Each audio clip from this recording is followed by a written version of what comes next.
You know that exact moment someone drops a comment about you in the middle of a meeting or a dinner? It is not loud, it is not obvious, but it has an edge, sharp enough to sting, and your brain completely freezes up. Your chest tightens. You immediately start calculating. Was that a joke? Am I overreacting? You feel an overwhelming urge to either defend yourself or fire back. These subtle shots function as probes. They are systematic tests of your boundaries, occurring under the guise of casual conversation. They are watching closely to see what you will tolerate, what you will excuse, and exactly how far they can push you the next time. If you stay perfectly quiet and smile, or if you lose your temper and defend yourself, the result is the same. You teach them that you are safe to target. Picture a physical tug-of-war. When someone makes a rude comment, they toss you an invisible rope. The moment you grab it, you create tension. Pulling back in anger or letting them drag you forward gives them exactly what they want, leverage over your emotional state. But there is a way to neutralize that aggression instantly. By applying basic social psychology and a few timeless Stoic tactics, you can simply refuse to play the game.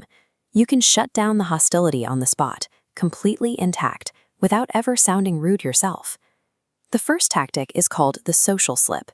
Instead of reacting to the insult, you expose the social mistake. You look directly at them, keep your voice calm, and say, "What a weird thing to say out loud." Notice what happens there. You are not accusing them of being a jerk. You are quietly pointing out a faux pas. Psychologically, this triggers acute self-monitoring. Suddenly, they are hyper-aware of how they look to others, and embarrassment kicks in. If they take a jab at you in front of an audience, you use a variation of this called the mirror trap.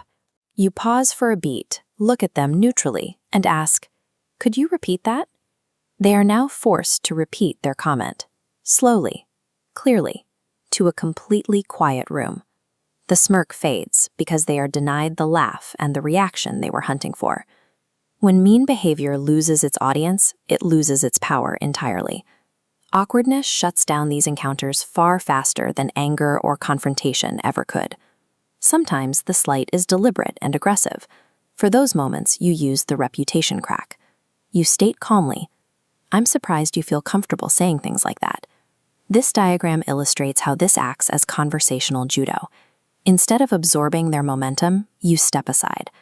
By not debating the actual words, you let their own aggressive energy carry them forward into a space of total exposure. You can take that a step further with the role reversal. If they are pushing hard, you smoothly pivot and ask, "You seem frustrated. Is something wrong?" A significant amount of rude behavior has nothing to do with you. It is just displaced emotion. The moment you name that hidden emotion, you strip away its intensity.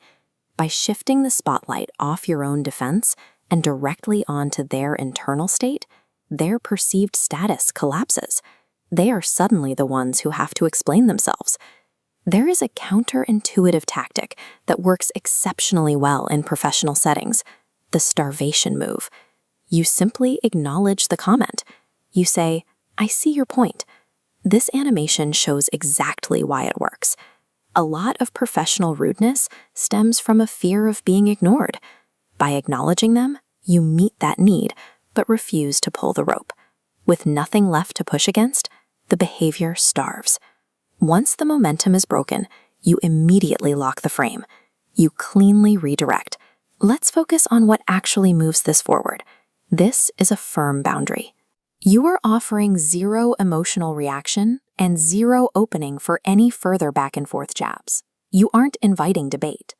By dropping the emotional rope and securing your boundaries, you permanently end the game. People who deploy subtle insults thrive in chaos. Every sharp comment is ultimately just a test to see how quickly you will surrender your internal stability. This is a concept mastered by the ancient Stoic philosopher Epictetus thousands of years ago. These modern psychological techniques are grounded in his core observations.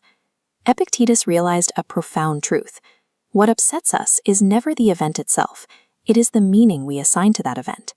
You cannot stop people from making rude comments, but by refusing to accept the terms of their test, you render their behavior entirely irrelevant to your life. Conversational control is established through the systematic removal of emotional leverage. The focus remains on the mechanics of the interaction, rather than the search for a witty rebuttal. So, which of these techniques will you deploy the next time someone tests your boundaries? And more importantly, which conversational trap do you usually fall for? Let me know in the comments.